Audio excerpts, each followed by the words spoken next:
მოგესალმებით. მოგესალმებით ჩვენს მაყურებელს, მადლობა ამ შესაძლებლობისათვის და პირველ რიგში ვიტყვი რომ მიეცით ბავშვებს წამალი, იმიტომ რომ პირველი მნიშვნელობის საკითხი მგონია, მაგრამ რაც ჩამოთვალეთ ახლა ამ თემასთან დაკავშირებით, ალბათ ყველაფერი ეს არის, მაგრამ პირველ რიგში ხო, სასაცილო ტერმინი არის გადატვირთვა შეიძლება საბჭოთა კავშირსა და ამერიკას შორის იყოს და ამ რაღაცა რუსეთის სხეულზე აღმოცენებულ პარაზიტებთან შეერთებული შტატები საგარეო პოლიტიკას არ ტვირთავს ხოლმე. მაგრამ სახელმწიფო დეპარტამენტის წარმომადგენელს დღესაც შეხვდა ირაკლი კობახიძე, გავიხსენოთ ზელენსკისთან მისი გასაუბრება, კი ბატონო გასაუბრება დავარქვათ, მაგრამ მერე საგარეო საქმეთა მინისტრების სატელეფონო საუბარი, ანუ ხომ და მერე მთავარი განცხადებები, რომ ჩვენ არასოდეს არ მიგვიყენებია შეურაცხყოფა უკრაინის ხელისუფლებისთვის. ეს ყველაფერი ხომ არ მიანიშნებს, რომ ისინი ცდილობენ გადატვირთონ, პლუს ამისა მაკაბოჭორიშვილმა თქვა, რომ თვის ბოლოს ვაშინგტონიდან ახალ დელეგაციას ელოდებიან. ის სალსახად ხედავს, კი, პროცესები დაწყებულია, ამაზე თვალის დახუჭვა არ შეიძლება, პროცესები დაწყებულია, მე ვთვლი, რომ პროცესები პოზიტიურია. ივანიშვილი ხედავს მთავარ რამეს, თქვენ ბევრი შიში ახსენეთ, ეს ზოგადად ადამიანია, რომელიც თავის აი ამ ცხოვრების ამ ეტაპზე ყოველ შემთხვევაში პოლიტიკური ცხოვრების ამ ეტაპზე შიშებით ცხოვრობს. თავი შიში მისი ეს არის, რომ პუტინი, მისი მოკავშირე, ის ვიზეც ფსონი გააკეთა დიდ გეოპოლიტიკური გადათამაშების პროცესში ივანიშვილმა, პუტინი აგებს. პუტინი დღეს არის ნიკოლოზ მეორის მდგომარეობაში 1917 წელს. ასეთი სუსტი რუსეთი, სისტემური რუსეთი, ორგანიზებული რუსეთი არ გულისხმობ 90 წელს, ასეთი სუსტი არ ყოფილა. აბსოლუტურად ყველაფერი გაჟღენთილია უკრაინის წარმატებით და ეს უკვე ჩანს, ამაზე ლაპარაკი არ არის უბრალოდ რაღაცა პოლიტიკური პოზიციონირება ან მხარე. პირველ რიგში ის ხედავს პუტინის მარცხს და ეშინია იმ მომავლის, რომელიც მას და ყველა სხვას უქადის. იმ მომავლის, რომელიც მან დაინახა პუტინის მოკავშირეების სახით, რომელიც ნადგურდებიან, ხო? რომელიც იმ დღეში არიან, რა დღეშიც არიან, ყველა სადაც ფსონი გააკეთა ივანიშვილმა პუტინის მეგობრების გარშემო, ყველგან მარცხდება. მას ეშინია სანქციების, ერთის მხრივ სანქციების, რომელიც ადევს და კიდევ დამატებით სანქციებს. მას რა თქმა უნდა ეშინია იმ სასამართლოსი, რომელიც აუცილებლად დასჯის ადამიანებს, რომელიც პოლიტიკური ნიშნით სისტემური წამების მექანიზმს ამუშავებდნენ საქართველოში დღეების მანძილზე. პოლიტიკური მიზნით მართლმსაჯულებამ მთლიანად დაასახიჭრეს და დეფორმაცია გაუკეთეს. რა თქმა უნდა ისინი ამისთვის დაისჯებიან. ხო, ეხლა ცდილობს რომ იპოვოს სხვა გზები. არავინ მასთან ურთიერთობას არ გადატვირთავს. უბრალოდ ის ნაბიჯები, რომელსაც დგავს შეერთებული შტატების ადმინისტრაცია, ეს არის პირველ რიგში მათ ინტერესებში და ხო, ისინი ცდიან რომ ზეწოლით, იმით რომ ივანიშვილს ეხლა გადატვირთვას არავინ არ უპირებს აი იმ პირობებში, რა პირობებშიც დღეს არის. ივანიშვილისთვის ეს უკან დახევა არის, გადატვირთვა დაუძახოს გინდა, რა ვიცი მე, გადასხვაფერება თუ რაღაც გამონათება, ფაქტი ერთია. მას მოუწევს დათმობა იმ ავტოკრატიული მარწუხების, რომელიც საქართველოს მოახვია. ამის დათმობა მოუწევს ამ პროცესში დასავლეთთან ურთიერთობის რაღაცა ფორმით სტაბილიზაცია. მისი რეჟიმის პირობებში ნიშნავს, რომ მან უკან უნდა დაიხიოს. ეს ძალიან კარგად ესმის.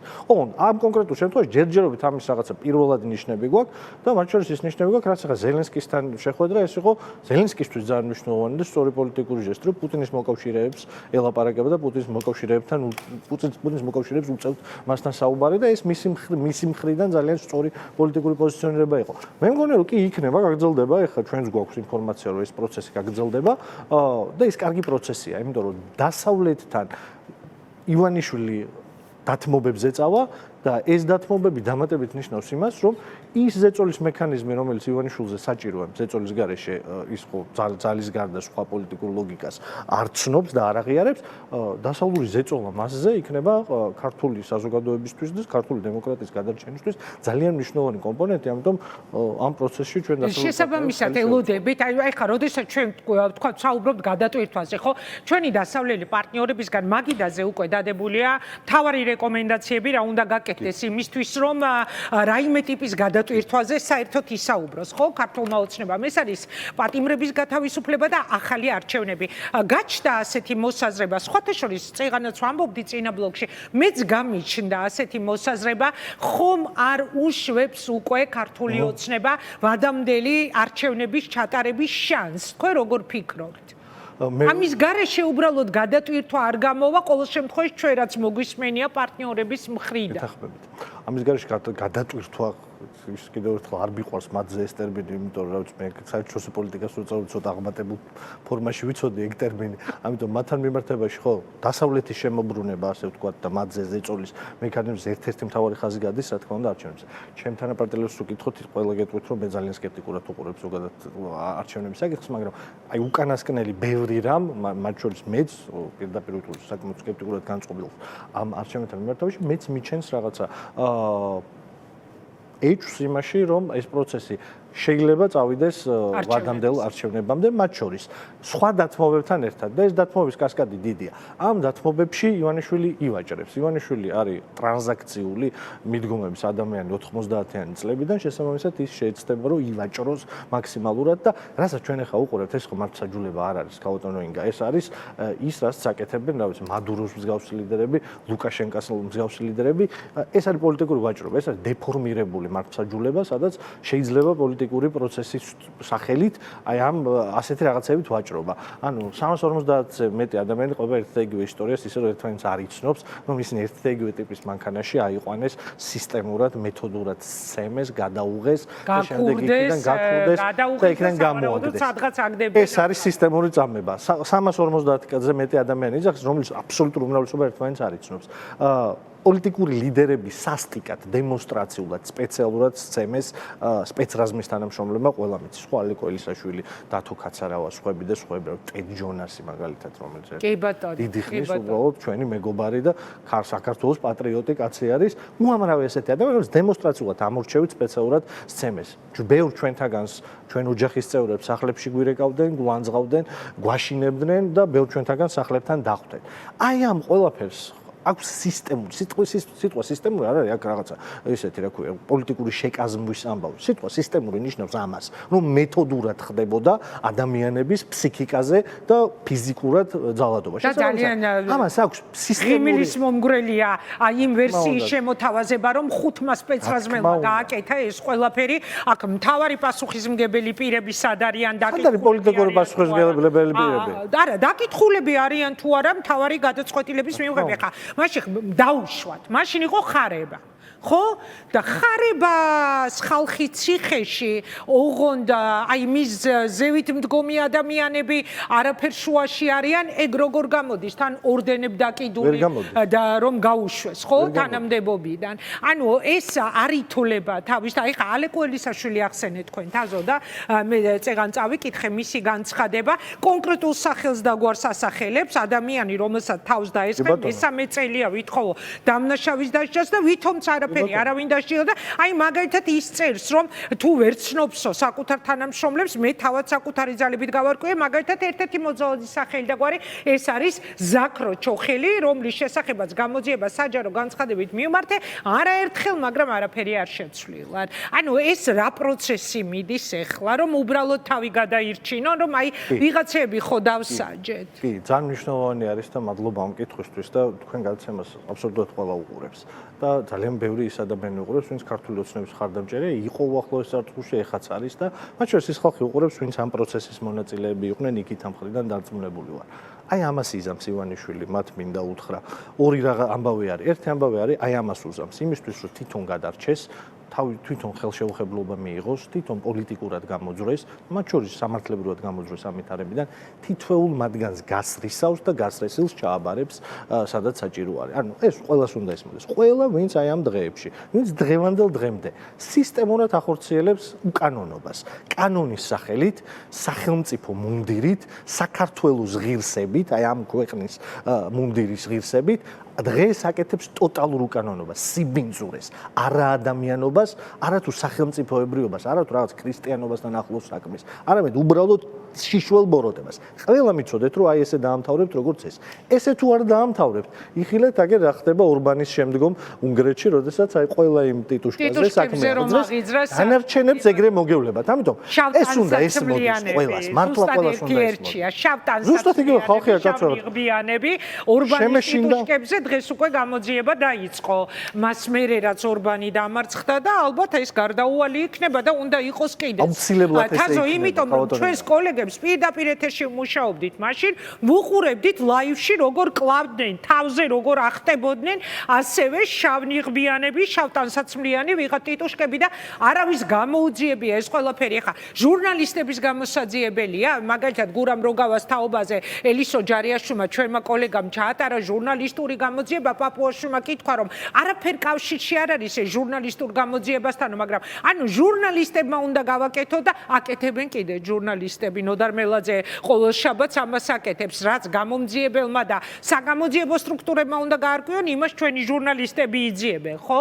მაგრამ სად არიან ეს დასჯილი ადამიანები? არ არსებობენ, ქალბატონო ინგა. კიდევ ერთხელ ანუ მათ უნდა ესმოდეთ, რომ ეს იქნება, ამიტომ და კიდევ ერთხელ აქ მივუბრუნდეთ რა, 350-ზე მეტი ნაწამები ადამიანი, ხარც მაკაჩიხლაძის, მისი ოპერატორის, სხვების და სხვების საქმეები. სად არიან და ამაში დამნაშავეები? სად არის პოლიტიკური პასუხისმგებლობა იმ პირის, ვინც ამ ყველაფერს ხელმძღვანელობდა საქართველოს შინაგან საქმეთა მინისტრის სახით?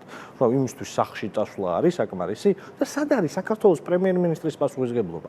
სისტემურს როდესაც ვეძახით, თუ ლაპარაკობთ მართლმსაჯულებაზე, მაშინ ყველას პასუხისმგებლობა უნდა დადგეს. იცის ივანიშვილმა როგორ გააკეთოს ეგ? ყველას პასუხისმგებლობა დააყენა, აგერ მის ფულს რო ეხებოდა საქმე, იხილეთ ღარიბაშვილს. ყველა ხო, ნახევარი მინისტრთა კაბინეტი ციხეში ჩასვა და მეორე ნახევარი სახში გამოკეტა ფაქტურად შინაპატიმრობაში. ხო, მინისტრები, მინისტრის მოადგილეები, დეპარტამენტის უფროსები სრულად გაწმინდა, როცა საქმე ეხებოდა მის ფულს. ყველას მოუარა, იქ მართლმსაჯულება აღასრულა. ეხლაც აი ამ დაჭერები ცდილობენ რომ აირიდონ რაღაცნაირად პასუხს. ეხა ისევ ცდილობს პოლიტიკურად გადარჩეს. ის ფიქრობს, რომ აი ამ ტანის მოძრაობებით ეხა პოლიტიკურად ამ ვითარებიდან გამოძრება. უნდა ეს არ არის საქართველო, რომელიც იყო 1 წლის წინ, ეს არ არის საქართველო, რომელიც 4 წლის წინ იყო. ეს სხვა საქართველო. ამ საქართველოში, ამ ვითარებაში, როდესაც ქვეყანაში ჩვენ თანამოქალაქეებს აბსოლუტური უმრავლესობა ებრძვის შიმშილს და გადარჩენისთვის იბრძვის და ყოველკვირეულად ეს გადარჩენა უფრო და უფრო ძვირი ხდება მისთვის. ანუ საზოგადოებრივ ნულოვანი მხარდაჭერა აქვს, მის რიგებშიც მხარდაჭერა არ აქვს. თქვენ ხო ძალიან კარგად იცით ვინ არის გიორგი უძილაური. ხო ძალიან კარგად ვიცით. რა პერსონაჟი არის? საიდან მოდის? იქიდან მოყოლებული. საიდან მოდის? გიორგი უძილაურის შეწირვა რო უწევს ეხა ზვარაკად. ხვალ ხარებასაც შეწირავს, ყველასაც. მისთვის თავად თვითონ გადარჩეს. დარწმუნებული ვარ, რომ კობახიძესაც შეწირავს უახლოეს მომავალში, მომავალ შესაძლებლად. მოლოდინი რომ კობახიძის ყველაფერი ამას აჩვენებს. ყველაფერი ამას აჩვენებს. კობახიძე არის მთლიანად ამოვარდნილი თავისი. არ არის ხა კობახიძე არც უტვინო კაცი არ არის და არც დაულაგებელი ისეთი საკმაოდ დამჯდარი პოლიტიკოსი არის. ხო ხედავთ რა დღეში არის. კაცი გამოწე კობახიძე არ არის ის კაცი, რომელიც ტელევიზორში იტყოდა 1 წლის წინ თუნდაც ან რამოდენიმე წლის წინ ათლარად იმის ღორის და ძროხის ხორცის რაღაც ნაზავს იყიდით. ამას არ იტყოდა, ამ დონემდე არ დაეცემოდა. მაგრამ ხო ხედავთ რა ისტერიკაში არის. ხო ხედავთ რას ლაპარაკობენ მასზე, ასავალ-დასავალი იქნება თუ სხვა ჯურღმულები მათი იმის რა ქვია პროპაგანდის. პირდაპირ აშავებენ. ხან განათლების რეფორმაზე ურტყავენ და ამბობენ რომ რა ვიცი ხა ეს არ მოეწონე, არ არის მოსაწონი. ხან რაღაც სხვა რაღაცაზე ურტყავენ. ანუ ღიად ჩანს რომ ეს კაცი მათ შორის არჩევნების თემისთვის ტექნიკურად სხვა გზა აღარ არსებობს ამ ქვეყანაში რიგარში არჩევნების ჩატარების გარდა, რომ აი კობახიძე და მისი მთავრობა შეწიროს. მე არ მგონია რომ იმას უზამს რაც ღარიბაშვილს უქნა, იმიტომ რომ ღარიბაშვილთან მაინც სხვა დიდი კორუფციული ამბავი იყო და მის ფულს ეხება. მაგრამ ეს მომავალი ამ კაცის პოლიტიკური მომავალი ივანიშვილის კარზე ყოველ შემთხვევაში პრემიერ-მინისტრად ცალსახად აღარ. ხო, თუ არჩევნებზე გასვლას ხელახალი არჩევნების საკითხზე თუ კი იფიქრებენ, სავარაუდოდ არჩევნებზე გასვლის წინ მოხდება მისი შეცვლა მინიმუმ პრემიერობიდან გაწევა. აი ახლა მივადექით იმ თემას, რაზეც წინა ბლოკში ვსაუბრობდით, ანუ მთავარი ორი რეკომენდაცია მოთხოვნა პატიმრები გამოუშვით და ჩანიშნეთ ახალი არჩევნები. ეს მოდის ჩვენი პარტნიორებისგან. აი თქვენ გახვალთ არჩევნებში. მე ნიკა გვარამიას ვუსმენდი წეღან, თქვით, გამოდით, თქვით, შეხვალთ თუ არა არჩევნებში, რა გადაწყვეტილებას მიიღებთ და მაინტერესებს აი რომ დანიშნოს ხვალ არჩევნები ქართულმა ოცნებამ, ბიძინა ივანიშვილმა. ამ შემთხვევაში თქვენი პოზიცია როგორი იქნება? ჩვენ პოზიცია დავაფიქსირეთ, რომ ჩვენ თვლით, რომ ქვეყანაში ხელისუფლებას შევცვლით არჩევნების გზით. შესაბამისად, აქ არაფერი ისე რა ქვია, ტანის ზედმეტ მოძრაობას არ ვაკეთებთ. თუ ამბობთ, რომ არჩევნებით შევცვლით ხელისუფლებას. თუნდაც არ შეცვლილი ცენტრალური საარჩევნო კომისიით და ყველა ინსტიტუტით, რა მივიღებთ მონაწილეობას იმ არჩევნებში, რომელი არჩევნებიც რეალურად ჩატარდება. რეალისტურად რა არჩევნებიც ჩატარდება იმ არჩევნებში. რას ნიშნავს თაზო რეალისტური? მე მგონია დღის გადმოსახედიდან, მე მგონია, რომ აი იმ ვითარებაში, როდესაც აი ეს რაღაცა დამატებითი ფაქტორი, რომელიც ბოლო 2 წელი ფაქტორით აღარ იყო დასავლური ზეწოლა ივანიშვილზე, ეს გაცოცხლდა და ეს უკან მოbrunდა და მგონია რომ ეს მივა თავის იმ წერტილამდე სადაც უნდა მივიდეს და მე დარწმუნებული ვარ თითქმის იმაში რომ ამ ზეწოლის ნაწილი იქნება მათ შორის ის რომ არჩევნებში მაქსიმალურად მიახლოებული თამაშის სამართლიან წესები შეიძლება მივიღოთ ერთის მხრივ და მეორეს მხრივ პოლიტიკური პატიმრები განთავისუფლდნენ. მე არ მაქვს ილუზია, ოღონდ რომ ივანიშვილი ჩაატარებს აბსოლუტურად სამართლიან არჩევნებს. მე არ მაქვს ეს ილუზია, დარწმუნებული ვარ, რომ არც ჩემს წინამორბედს არ აქვს მაგის ილუზია და არავის, ვინც ამ ქვეყანაში პოლიტიკას აკეთებს უკანასკნელ წლებში და ყოველ დღე ამ ქვეყანაში იღვიძებს და მე აქ იძინებს და ნიუსს ეცნობა, არავის არ უნდა კონდეს იმის ილუზია, რომ ივანიშვილი სამართლიან არჩევნებს ჩაატარებს. ოღონდ ჩვენ მაქსიმუმი უნდა წამოვიღოთ ამ არჩევნებიდან მაქსიმუმი სამართლიანი თამაშის წესი. მივიღებთ მონაწილეობას ისეთში, როგორშიც მივიღებთ, რომელიც იქნება რეალისტური. არ იქნება ბოლომდე სამართლიანი ეს არჩევნები. არ იქნება ბოლომდე გამართული. არ იქნება ისეთი, როგორც ტარდება შეერთებულ შტატებში. იქნება ისეთი, როგორც ჩატარდა უნგრეთში. ხო ნახეთ რა მოხდა უნგრეთში. უნგრეთის საარჩევნო სისტემა ესა ძალიან მნიშვნელოვანი საკითხი, რომელზეც ბევრია სამსჯელი. უნგრეთის საარჩევნო სისტემა, ვინმე თუ გონიო საქართველოს რაიმე ფორმით უკეთესი იყო, ბევრად უარესი იყო. არათ თუ შეზღუდვა იყო ემიგრანტებზე და საქართველოში იცით რომ ემიგრაციაში აქ სიმბოლური დატვირთვა ძალიან დიდია, მაგრამ რეალური გავლენა ხო რა არის 20,015-დან 20,000-მდე ამორჩეველი, რომელიც საზღვარგარეთ უბნებში მოდის საქართველოში. უნგრეთლები მაგალითად ბევრად უფრო მეტი 100,000-ობით მიდიოდნენ საზღვარგარეთ უბნებზე და იმან აბსოლუტურად სიგიჟე გაუკეთა. მათ ვინც იცოდა და აი ეს დადგენილი ქონდა რომ მისი მომხრეები არ იყვნენ გაურთულა ამ დასავლეთ ევროპის ქვეყნებში ემიგრირებულებს გაურთულა ცხოვრება და არჩევნებში მონაწილეობის მიღება და ის ანკლავები, რომელიც ტრიანონის ზავის შემდეგ დაკარგა უნგრეთმა და მეზობელ ქვეყნებში ბევრი უნგრული დასახლება იყო, იქ პირიქით საარჩევნო გამოყვება და პროპაგანდით, ნაციონალიზმით და არჩევნებში მონაწილეობა მიაღებენ. ანუ თლიანად ეს ერთი ფაქტორი არის, თლიანად დეფორმირებული საარჩევნო, წინა საარჩევნო, ანუ მედია გარემო ქონდა და იქ რამ მოიგო? იქ მოიგო ორმა რაღაცამ. ერთმა ის რაც საქართველოში დგას ძალიან მყარად, ეს არის საზოგადოების სრული გადაღლა და საზოგადოების სრული აუტანლობა აი ამ ფორმის მართლობაში ცხოვრების. ამას ხედავთ ყველა ფეხის ნაბიჯზე, ამას ხედავთ ყველაფერში დაწყებული ხორცის ფასიდან, დამთავრებული გაძვირებული ელექტროენერგიით და სახელმწიფო ქორწინების მოწმობას რო უძვირებს, აი მაგით დამთავრებული ყველაფერში იკითხება. ერთი ფაქტორი ეს იყო და მეორე ფაქტორი ეს არის მყარი ალტერნატივა. ჩვენ გვაქვს პრეტენზია ამაზე ძლიერ საქართველოში, რომ ჩვენ ვიყოთ ეგ მყარი ალტერნატივა, რომელიც შეცვლის ხელისუფლებას. სხვებთან ერთად, სხვების გარეშე, იყოს სხვების გარეშე. ჩვენ გვაქვს პრეტენზია, რომ ვიყოთ ის ალტერნატივა, საზოგადოებას შევთავაზოთ ის ალტერნატივა, რომელიც მას ჭირდება. ალტერნატივა თუ იქნება და საზოგადოების განწყობა არის, ორივე კომპონენტი არის, ის უნდა დავამარცხოთ დამთრგუნავი უმრავლესობით და დამთრგუნავი უმრავლესობით დამარცხებას ვერავინ ვერ გაუძლებს, ვერც ორბანმა ვერ გაუძლო, ვერც ივანიშვილი ვერ გაუძლებს და მეცაც გეტყვით, პუტინიც ვერ გაუძლებს ეგეთ თაზო, მაგრამ თუ კი დადგება ასეთი მოცემულობა, თუ კვლავ იგივე მოცემულობა გვექნება, რომ ოპოზიციის ნაწილი არ გავაარჩევნებს, ანუ რაც იყო, რაც ადგილობრივზე ვნახეთ, ამის მიუხედავად თქვენ ეხლავე ამბობთ, რომ ჩანიშნოს ივანიშვილმა არჩევნები, თქვენ ყველა ვარიანტში გადიხართ არჩევნებზე, ხო? ეს რომ დავაკონკრეტოთ. თუ ჯერ ადრეა ამ საუბარი. არაფერი ადრე არ არის, არაფერი ადრე არ არის. არჩევნების საუბარი პარტიული მკვეთრი პოზიციის ჩამოყალიბების საშუალება ჯერ. მკვეთრი პოზიცია გვაქვს ამაზე ძალიან ინგა. მკვეთრი პოზიცია არის ესეთი. ჩვენ თვლით, დარწმუნებული ვართ ამაში და ჩვენი ბრძოლის გზა არის ეს, რომ ივანიშვილი ამ ქვეყანაში არჩევნების გზით უნდა შეიცვალოს. ჩვენ მივიღებთ მონაწილეობას იმ არჩევნებში, რომელიც რეალისტურად ამ ქვეყანაში ჩატარდება. აი ზედმეტი ყველანაირი ქარგრეხილის გარეშე. ეს იმას კი არ ნიშნავს, რომ ეხავე ვამბობთ, რომ ყველა არჩევნებში ჩვენ ბოლომდე ვიბრძოლებთ. დასავლური ზეწოლის მხარდაჭერით, მათ შორის იმისთვის, რომ ეს ამ არჩევნებში მინიმალური წესები მაინც სწორი თამაშის დაცული იყოს. მაგრამ მე აბსოლუტურად სხვაგან მაქვს რწმენა რა. აი ამ რაღაცა იმაში შესვლა არ მინდა. აქ იყო ნახსენები ჩემი წინამორბედის მიერ, რაღაც შეცდომები, რომელიც დაუშვით ელექტრონულ არჩევნებს. ვენდეთ არ იყო ელექტრონული არჩევნები ჩვენი თანაბარი პრობლემა. ჩვენი მთავარი პრობლემა იყო, რომ პოლიტიკური შეთავაზება, რომელიც მაშინდელმა ოპოზიციამ ფრაგმენტირებულმა მაშინ წარმოადგინა, მე არ ვამბობ, რომ ერთობა რაღაცა ფორმულა, რომელიც აუცილებლად გაიმარჯვებს. ოღონდ იქ არ ვიყავით საბოლოოდ, ვერ მოვახერხეთ. პოლიტიკური გარდატეხა ვერ მოვახერხეთ, ისეთ რომ დამთრუნავი ეხლა მოვახერხებთ აი ამ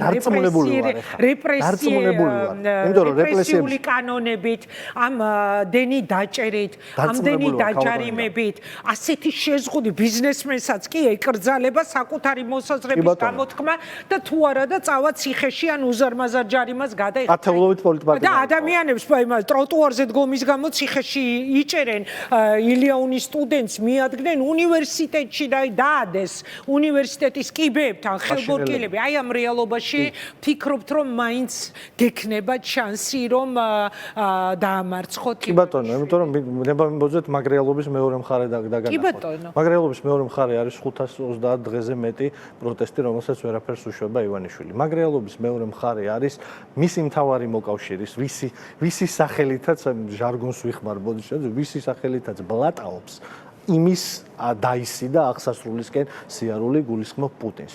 მაგ ფასადის მეორე მხარეს არის ასობით ათასი ჯარიმიანი ადამიანები, რომელიც ყოველდღე მაინც მიდიან პროტესტზე ან შაბათს მიდიან პროტესტზე. არ მომკვდარა მცდელობის რომ გაანადგუროს ყველაფერი, რაც თავისუფალია მედიის თვალსაზრისით. ამის მცდელობას თქვენ ხო ძალიან კარგად იცით, ჩემზე უკეთესად რომ არ აკლებს, მაგრამ თავისუფალი მედია ამ ქვეყანაში არსებობს. ის რომ საქართველოში ვეღარაფერს ვეღარ სთავაზობს ამ ქვეყნის მოქალაქეებს. შეხედეთ 24 წელს ის თავაზობდა ევროპას. რაღაცა ღირსებით, არ ვიცი, რაღაცა ღირსებით ევროპის სასაცილო შეკაზმვით, მაგრამ ის ევროპას თავაზობდა. დღეს რუსეთს თავაზობს. და დღევანდელი რუსეთი რა არის? დღევანდელი რუსეთი არის, ისა რა ქვია, უკვდავი პოლკის, ეხა წავიკითხე ბოლოს თქვენთან რომ მოვდიოდი ნიუსი, უკვდავი პოლკის აღლუმი გაიმართება ონლაინო. პესკოვმა განაცხადა. იქ იმას თავაზობს დღეს. ანუ შეხედეთ, არჩევნები არ ყოფილა, სადაც ივანიშვილმა ღიად. არჩევნების შემდეგ განაცხადა ღიად, რომ მე რუსი ვარო. მანამდე ჩვენ ყვამბობდით ამას, მაგრამ მან პირველად არჩევნების შემდეგ თქვა. ეს ძალიან მნიშვნელოვანი მოცემულობა არის, რომ ის რუსია, რომ ის ვეღარ უძლებს ვერც პროტესტს, ვერც დამოუკიდებელ მედიას, რომ ის ვეღარაფერს ვეღარ თავაზობს ქართულ ხალხს. 5 თვეა ქვეყნის პრემიერ-მინისტრად წოდებული ადამიანი, 5 თვეა. მთელი კამპანია შექმნა. მთელი აი ამ ხრწნა ხელისუფლებით ხრწნა ძალიან საშინელი სანახავია და ყოველთვის ასეთ რაღაცეებში ყველაზე ცულისაც არ ელოდებიან, იქ ყველაზე მარტივად ჩანს ხოლმე. ამათ ხო იგონათ, რომ ეს რეპრესიული მანქანა, რაც თქვენ წეხან ახსენეთ, ეს შექმნეს, ამ რეპრესიულმა მანქანამ რაღაცეებზე იმოქმედა და აი როგორ თრობაში არიან ხელისუფლები, რომ მოდი ახლა 5 თვის წინ თქვეს, აი ბიზნეს მივაჭეროთ, ფასები იზრდება, ფასებს ვერაფერს ვერ უშვებიან, რატო? იმიტომ რომ ქართული ეკონომიკა დგას რაღაცა იმაზე, რა ქვია, მეკობრეობაზე, ჩვეულებრივზე, რუსეთში რაღაც სანქცირებული ტვირთის შეტანაზე, დღევანდელი ქართული ეკონომიკა სანქცირებული ტვირთის შეტანაზე, შავი ფულის აკეთიკით გატარებაზე, ნარკოტრაფიკზე და იმაზე, რა ქვია, თაღლითულ კოლ-ცენტრებზე.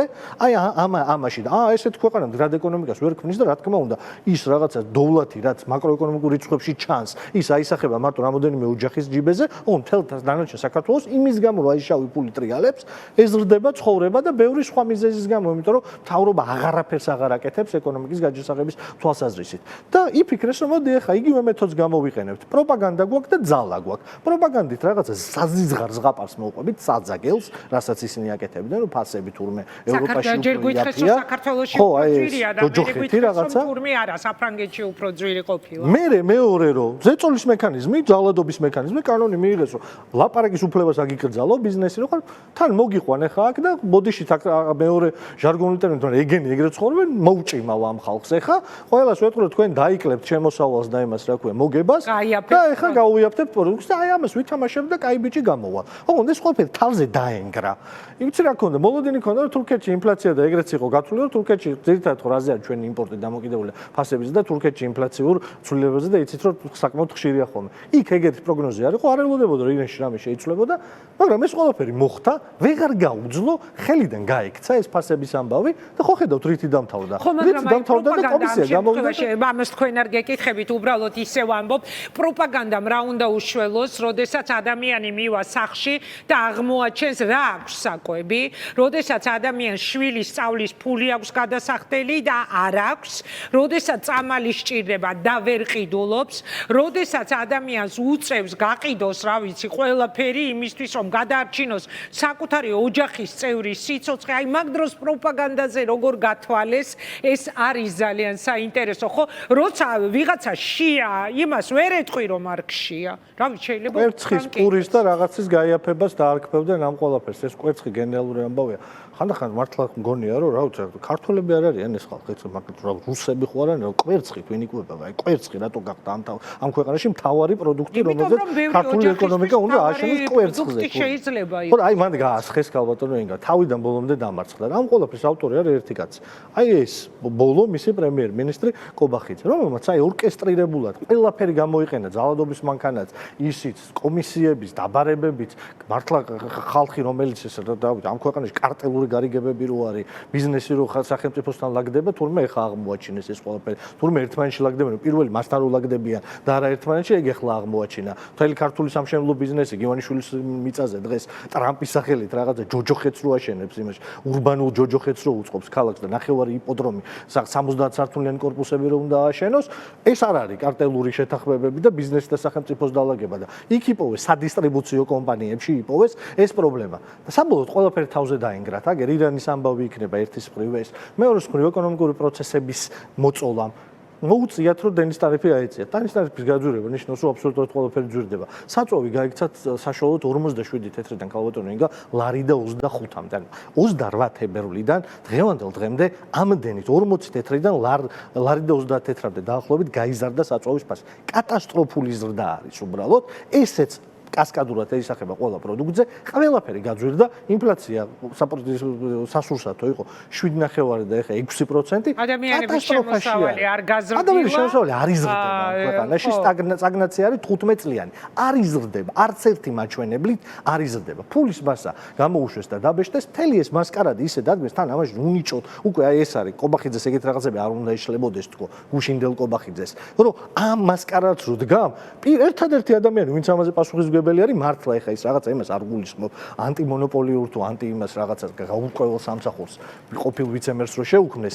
გულისხმობ კონკრეტულად საქართველოს ეროვნული ბანკის ხელმძღვანელს რომელიც არც სამთავრობო კომისიაში არ ყავდა დაბარებული და არც პარლამენტში და გუშინ რეფინანსირების განაკვეთი ვინ შეცვალა საქართველოს ეროვნული ბანკის პრეზიდენტმა და ეროვნულმა ბანკმა რატო შეცვალა იმიტომ რომ ინფლაციური რისკები დადგა და მანამდე თურმე არავინ არ ეკითხებოდა მანამდე რომ ამბობთ რომ ხალხო რა უნდა იმას რა ქვია ნიკორას დირექტორს მან და ევროპროდუქტის დამფუძნებელს ეროვნული ბანკის პრეზიდენტი რატო არ ზის და არ ამბობს რის გამო ამ ქვეყანაში ინფლაცია რომ ინფლაცია არის ცხოვრების იმის გაძვირების გამო რა ქვია ცხოვრების ფასის გაძვირების გამო რომ ინფლაცია არის ამ ქვეყანაში იმიტომ რომ ფულს ბეჭდავს ფულის მასას ხელოვნურად ზრდის რომ ამის გამო არის და ეს მიზეზი გაერკვეთ არა რომ მაგის საქმე არა ჩვენ მაგასთან საქმე არ აგვაქვს ოღონდ გუშინ დამატებით საქართველოს მოქალაქეებს ცხოვრება გაუძვირა საქართველოს ეროვნული ბანკის პრეზიდენტმა გუშინ რეფინანსირების განაკვეთი ის პატარა რიცხვები არის ხალხს არ ესმის ხოლმე ძირითადად 0.5% დაკორექტირდა რეფინანსირების განაკვეთი. ეგ ნიშნავს რომ აი ეხლა უახლოეს დღეებში და ეხლა შეუძლიათ ჩაიხედონ ინტერნეტ ბანკინგში რომ მათი სესხი გაძვირდა. საქართველოს 250,000-ზე მეტი მოქალაქის სესხი გაძვირდა. ამ ქვეყანაში ფაქტიურად ყოველი მეორე ოჯახს გაუძვირდა სესხი, იმიტომ რომ აი მანამდე ხო გუნური პოლიტიკა აწარმოეს რაღაცა დედოლარიზაციის და ლარიზაციის და რაღაც სისულელები ეკონომიკური იდიოტიზმი ჩვეულებრივ ამით ხო გამოკვებეს მთელი ქართული ეკონომიკა. რაც ნიშნავს რომ თითქმის ყველას სესხი ეხა რეფინანსირების განაკვეთზე არის დამოკიდებული. ყველას ცხოვრება გაუძვირეს დამატებით. გადასახადი გაუზარდეს კიდე. ანუ ყოველთვიური ხარჯი გაუზარდეს. თქვენ სწორად თქვით, ხალხი ყიდის ქონებას იმისთვის რომ ჭამონ. აი ამასაც თავი რომ დაანებოთ, ვისაც საშუალო ფენას ვეძახით ამ ქვეყანაში და ვინ ძალიან ცოტაა დღევანდელ საქართველოში. ისინიც კი 3/4-ს ფაქტიურად თავის შემოსავლისა ხარჯავენ საკვებ პროდუქტებზე და სურსათზე. საშუალო ყველაზე განუვითარებელ ევროპის ყველაზე დაბალი ეკონომიკური განვითარების ევროპის ქვეყანაში ეგ მაჩვენებელი არის 20-დან 30%-მდე საერთო შემოსავლის. ამიტომ ამ ქვეყანას ვეღარავინ ვეღარ გაყიდის როგორც კარგს, როგორც რაიმე სწორისკენ მიმავალს, როგორც წარმატებულს, როგორც რაღაცა მომავლის ხედვა აღარ აქვს. არაფრის ხედვა არა. ქვეყანაში ჩვენ იმაზე კი არ გვესმის საუბარი, რაღაც განცხადებები, მოსაზრებები, როგორ უნდა გაეზარდოთ ამ ქვეყნის მოქალაქეებს შემოსავალი, არამედ გვესმის როგორც წესი ამ ბოლო თვეებში მხოლოდ განცხადებები იმაზე 2 თეთრით თუ 5 თეთრით უნდა გაიაფდეს თუ უნდა შემცირდეს და მართლა მე დაგეთანხმებით კობახიძე ხა არ არის ისეთი უგონო კაცი რომ საკუთარი თავი ჩაეყენებინა ესეთ კომიკურ სიტუაციაში რაც მაგალითად ფასებთან კვერცხის ფასებთან დაკავშირებით ან 10 ლარიან ხორცთან დაკავშირებით მოხდა ხო რამდენი ჟურნალისტური გამოკითხვა ვნახე უბრალოდ დასცინიან საკუთარი ქვეყნის ქვეყნის მოქალაქეები და ეს ხომ რაღაცაზე არის გათვლილი შესაბამისად, აი რადგან დაიწყო ამ ფასების შესახებ საუბარი, რაღაც სოციალურ საკითხებზე გაჩნდა ეს მოსაზრება, ვერსია პლუს დღევანდელი ამ სპეცრაზმელების დაჭერა, ჯერ მართლა ვნახოთ გაუშვებენ თუ არა ციხეში, ხო? თუნდაც გაუშვან, ხო? რომ ხომ არ მიდის სამზადისი ახალი არჩევნების ჩასატარებლად თავსებით ლოგიკური ამბავი არის, მაგრამ ისე ვიუბრუნდები აი თქვენის ნებართვით იმას, რაც ვიკითხეთ. ამიტომ მაქვს იმედი წარმატების ამარჩევნებში, ამიტომ მაქვს იმედი, რომ დასრულდება ეს ყველაფერი. ეხლა აქ თქვენ ახსენეთ რაღაცა იქ ფრაგმენტაციები ასე შემდეგ. ჩვენ მხარეს, ოპოზიციურ მხარეს თუ შევქმნით წინაღობები, რომლებიც ხელს შეუშლის ამ გამარჯვებას, დამთრგუნავი უმრავლესობის გამარჯვებას ივანიშვილზე და ძალიან ცოტა ხალხზე, დღეს ვინც მის გარშემო არის დარჩენილი. ხელის შეშლაში რა ხელის შეშლა არის ის, რომ არ მიიღოს ვიღაცა მონაწილეობა ამ არჩევნებში. აი ეგ ხელი შეშლა არის ამ პროცესისთვის. პრობლემაა ამ პროცესისთვის. ჩვენ სასწორზე გვიდევს მე, ჩემთვის ძალიან მძიმე არის. დღეს ლაპარაკი, დღეს ადამიანებს მიუსაჯეს, აი არ ვახსენო არ შემილია ეს ამბავი. ადამიანებს მიუსაჯეს 5 და 7 წელი. სასახლის ღობის საქმე. ეხლა პატა ბურჭულაძეს, არ ვიცი, პატა მანჯგალაძეს, რომ ჩემ მეგობარია და ვიცი რომ აი აბსოლუტურად შემთხვევით არის, არაფერი არ ესაქმე მარწე წუთი ციხეში. ამას ყველა ვიცნობ. გადაჭრილი ღობის საქმე. ხო, ყველა ვიცნობთ ამ ადამიანებს, მაგრამ იქ არის მაგალითად ერთი კაცი იყო, აი ზურამ დაწერა გირჩმა მისი ბავშვების მეგობარი, ჩემ თანამშრომელი იყო წინა ცხოვრებაში, სანამ პოლიტიკაში ვიქნებოდი, სილქნეთში მუშაობთ ერთად არის. ნიკა გვენცაძე ესეთი. ნიკა გვენცაძე არის ადამიანი, მე ვისაც ვიცნობ, ერთ-ერთი ყველაზე წესიერი, პატიოსანი კაცი, რომელიც მე ვიყავი HR-ის უფროსი სილქნეთში. ანუ ჩემი საქმე იყო თანამშრომლები მწოდნოდა ვინ როგორი იყო. ესეთი წესიერი, ჩუმი, წყნარი, აი მართლა ბუსრო არაფრენს ესეთი კაცი. არ ვიცი, აი როცა უბრალოდ პირველად რო გავიგე შოკი მქონდა. მე ეს კადრები რომ ნახე, ამის გამო 5 წელი კაცს, რომელსაც ცუდი არასდროს ცხოვრებაში არ გაუკეთებია. კანონი კი არა, წესი სამსახურში ერთი არ დაურღვევია. არაფრის დაგვიანებაზე არ ყოფილა. ეგეთი კაცი 5 წლით ციხეში გაუშვა. აი ეგ ხო კატასტროფა არის. ანუ ეს ხო სახელმწიფო არ არის. ეს ხო ვერ იქნება დასაწყისში ვთქვი და აი ამის გაგრძელება მინდოდა ამ ფრაზით. ეს ხო ვერ იქნება ნორმალური ცხოვრების წესი. შეუძლებელია. არც ერთი საზოგადოება და მან პირველ რიგში ქართული საზოგადოება. ივანიშვილს, კომბახიძეს, სხვა ცუდი წარმოდგენა აქვს ამ საზოგადოებას. მე არ მაქვს ცუდი საზოგადოება. ეს საზოგადოება არის, რომელიც 26 მაისს 1918 წლის დამოუკიდებლობა მოიპოვა. ეს საზოგადოება არის, რომელიც 9 აპრილს რუსეთის იმპერიას დაანახა, რომ ის არარაობა არის და უსუსურია და მთავრდებოდა. ეს საზოგადოება არის, რომელიც ვარდების რევოლუცია მოახდინა და შემდეგ, როდესაც ყელში ამოუვიდა იმ ვარდების რევოლუციის შედეგი 9 წლის თავზე, დემოკრატიული არჩევნებით ის ხალხი მოაშორა. ვინ მივიღეთ ხელისუფლებაში? ეგ სხვა საკითხია, მაგრამ ეს საზოგადოება არის ჩამოყალიბებული,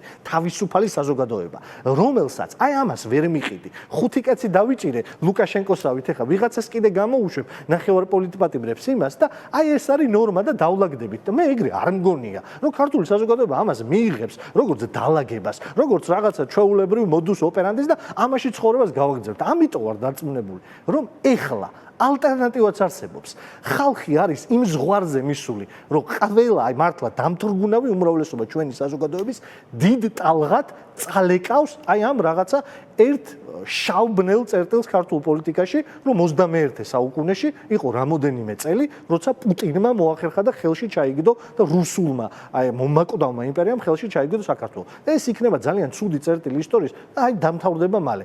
ამ არჩევნებზე დამთავრდება ისე როგორც აი ეს მოხდა უნგრეთში და დარწმუნებული ვარ. მანამდე აი შეიწირავს ამათ ყველას ნაწილს და მე გვეცოდინება ის ქვეყანა რა წერტილიდან უნდა იმართოს სწორად და რა უნდა გავაკეთოთ იმისთვის, რომ აქ არასდროს არ მოbrunდეთ. ამიტომ დარწმუნებული ვარ ამ გამარჯვებაში.